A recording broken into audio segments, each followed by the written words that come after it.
बहुत समय पहले भारत भूमि पर राजा विक्रमादित्य का शासन था। वो अपनी अद्वितीय बुद्धिमानी, साहस और न्यायप्रियता के लिए प्रसिद्ध थे। उनके दरबार में विद्वान, कवि और योद्धा सजे रहते थे, लेकिन राजा की एक विशेषता उन्हें सबसे अलग बनाती थी, अज्ञात और रहस्यमय बातों की खोज करने का जुनून। एक अंधेरी और तूफानी रात, एक रहस्यमय साधु जो देखने में भयानक और अघोरी जैसा प्रतीत होता था, राजा के दरबार में आया। उसका शरीर राख से लिपटा हुआ था, बाल जटाओं में बंधे थे और गले में खोपड़ियों की माला लटक रही थी। उसके हाथ में एक काला त्रिशूल था जो दरबार की मशालों की रोशनी में भयानक रूप से चमक रहा था। सारा दरबार उसकी उपस्थिति से सन्न रह गया। राजा विक्रमादित्य ने उसे आदर पूर्वक पूछा, महात्मन, आपका इस राज दरबार में स्वागत है। कहिए, हम आपकी क्या सेवा कर सकते हैं? अघोरी ने गहरे और रहस्यमय स्वर में कहा, महाराज, मैं कोई साधारण व्यक्ति नहीं हूँ। मैं अघोर पंथ का अनुयायी हूँ जो जीवन और मृत्यु के रहस्यों को जानता है। मैं आपके साहस और न्यायप्रियता के किस्से सुनकर आया हूँ, लेकिन क्या आप सच में इतने साहसी हैं जितना लोग कहते हैं?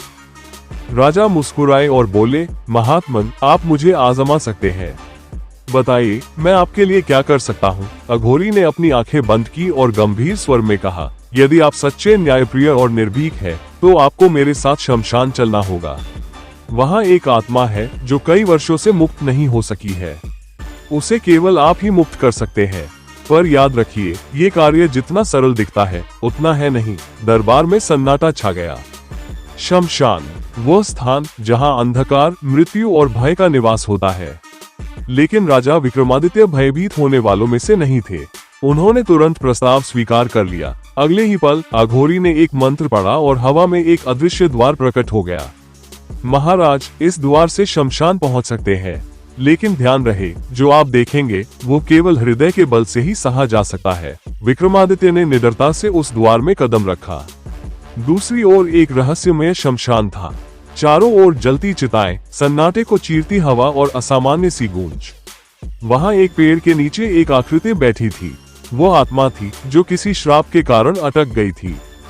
अघोरी ने राजा से कहा, इस आत्मा को मुक्त करने के लिए आपको सत्य का दर्पण दिखाना होगा।